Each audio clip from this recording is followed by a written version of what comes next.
Here's a question nobody wants to ask. What if democracy isn't failing because of bad politicians, or fake news, or voter apathy? What if it's failing because of how it was designed?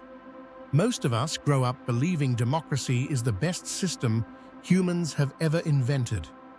And maybe it is. But that doesn't mean it's without flaws. In fact, some of its biggest problems aren't bugs. They're features. Let's start with something called the rational ignorance problem. When you vote, your single vote has almost zero chance of deciding an election. Statistically, you are more likely to be struck by lightning on the way to the polling station than to cast the deciding vote. So why would any rational person spend dozens of hours researching every candidate and every policy in depth? They wouldn't.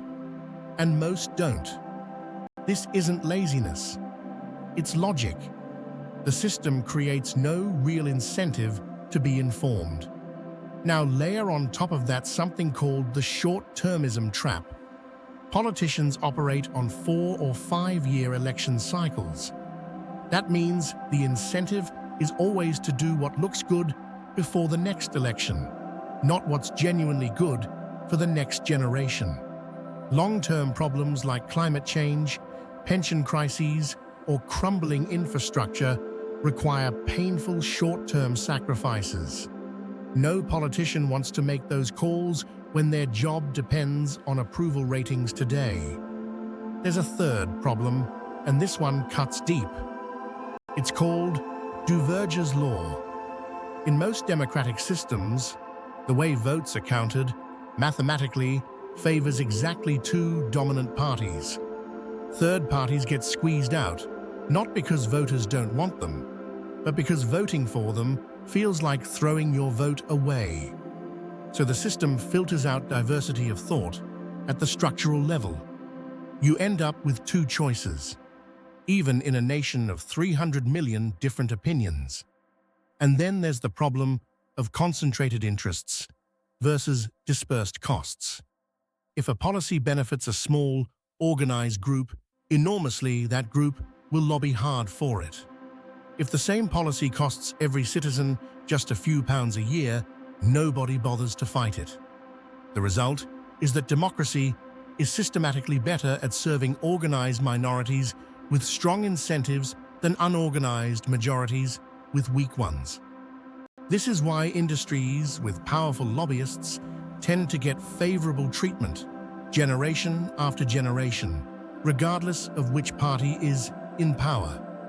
None of this means democracy is worthless. Churchill famously said, "It's the worst form of government, except for all the others." That still holds. But there's a difference between defending something and pretending it's perfect. Some countries have started experimenting with fixes. Proportional representation tries to break the 2-party stranglehold.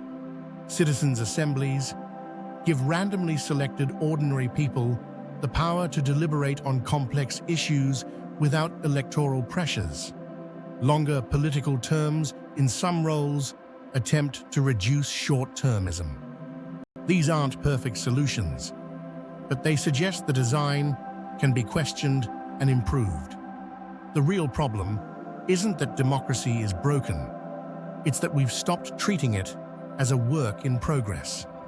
We wave the flag and assume the system is sacred, when actually it's a set of rules we invented, and rules can be rewritten.